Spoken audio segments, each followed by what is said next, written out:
A molecule being injected into 40 million people right now is silencing a voice inside the human brain that evolution spent 50,000 years making impossible to ignore. Scientists who discovered how it works are still not sure what they have unleashed. This is not a weight loss story. This is a story about an ancient trap, a desert lizard, and the quietest revolution in the history of medicine.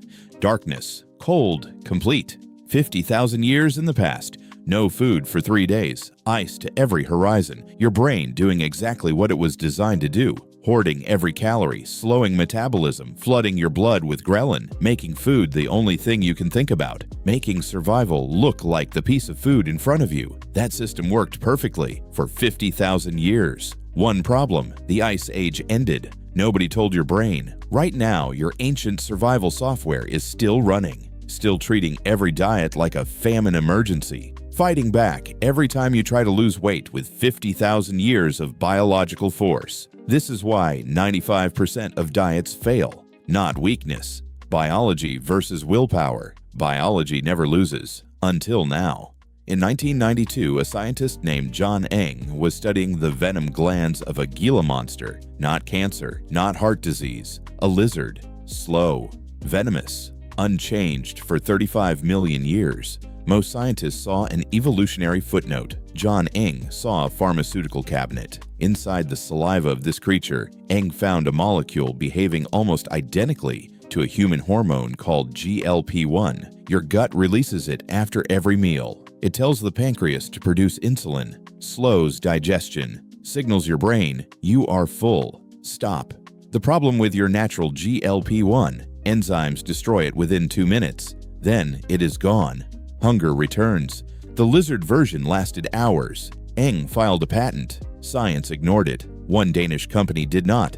Copenhagen, the 1990s. Novo Nordisk begins one of the most consequential molecular projects in pharmaceutical history. Goal: make that lizard molecule survive long enough in the human body to change something. A decade of failure, tumors in rats, patients violently ill, project nearly canceled 3 times. And then, after 30 years and thousands of failed experiments, they find it.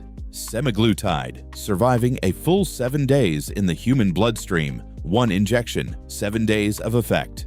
A week-long conversation between a laboratory molecule and the most ancient system in your brain. Clinical trials begin for type 2 diabetes. Standard work, nothing looking revolutionary. Then the data comes back, buried in the numbers. Something nobody was looking for. Patients losing weight. More than any drug in history. Without dieting, without willpower, simply less hungry. The scientists looked at each other. This was not the experiment they were running. Day 1 inside your body. Semaglutide binds to GLP-1 receptors in the pancreas. Insulin becomes precise. Day 2 reaches the stomach. Fullness extends from 30 minutes to 3 hours. Day 3, it crosses the blood-brain barrier. Here is where everything changes. In the hypothalamus, the ancient hunger control center, the alarm begins to quiet. Ghrelin signals weaken, the obsessive background noise of appetite, that constant hum of want, need, want, that people with obesity have lived with every waking hour, begins to fade. Then it travels further to the nucleus accumbens, the reward center, the same circuits responding to alcohol, nicotine, gambling, every compulsive behavior the human brain has ever developed. And it quiets those too. Patients describe it the same way regardless of country. The food noise went silent. Not the food, the noise. The relentless occupation with eating, the planning, craving, midnight negotiating in front of an open refrigerator simply stops. For people who had lived with food dominating their mental landscape, this silence was disorienting. Hearing quiet for the first time. For the scientists, electrifying.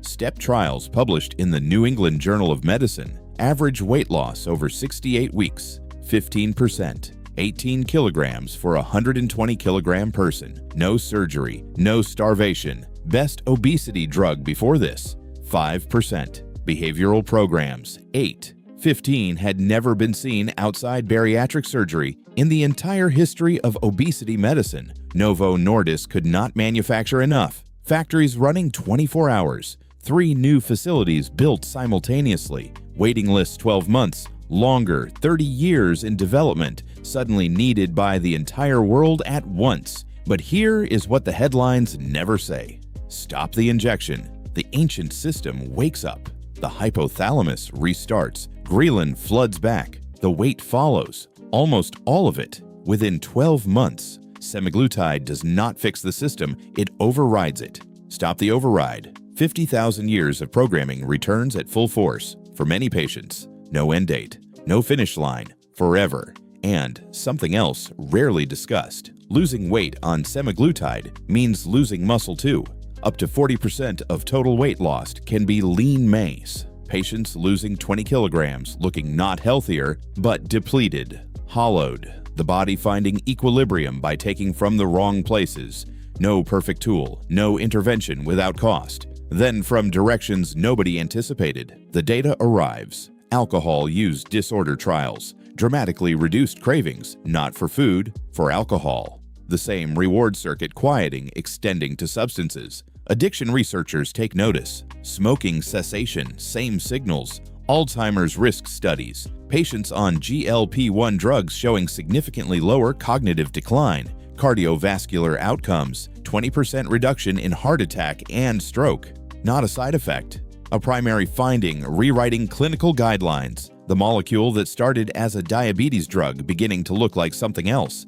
A key fitting locks nobody knew existed. Novo Nordisk, the most valuable company in Europe. More valuable than the GDP of Denmark. Eli Lilly releases tirzepatide, 2 receptors simultaneously, 22% weight loss. The record broken within 2 years. Every major pharmaceutical company now building a GLP-1 program. The industry not moving this fast since the 1980s. Projected market for 2030, $100 billion annually. Built on a compound from a lizard, most scientists ignored for a decade. But underneath everything, a question nobody wants to answer. We live in a world deliberately engineered to make us fat. Ultra-processed food designed in laboratories to override satiety signals. Flavors calibrated to make the reward system scream regardless of fullness. An entire industrial system built to exploit the exact vulnerability that semaglutide treats. Are we treating a disease or patching a broken food system while injecting our way around the consequences? Both things can be true. Obesity kills. It is not a character flaw. Treatment is legitimate and long overdue. And also, the food system creating the epidemic continues unchanged. The injection treats the symptom brilliantly. The cause is still running. The next generation is already in trials. Compounds preserving muscle while burning fat. Drugs that reset the system, then stop, with the weight staying off. And somewhere right now in a laboratory, late at night, under a single lamp. A researcher examining a compound nobody has studied carefully yet. In an animal nobody considered relevant. Running an experiment most colleagues would dismiss. The Gila monster taught us that evolution already solved most problems we are only beginning to understand. 35 million years of refinement hidden in the saliva of a creature moving slowly across desert sand, entirely unaware of what it carries. We just have to know where to look. The ice age is over. The software is finally being updated.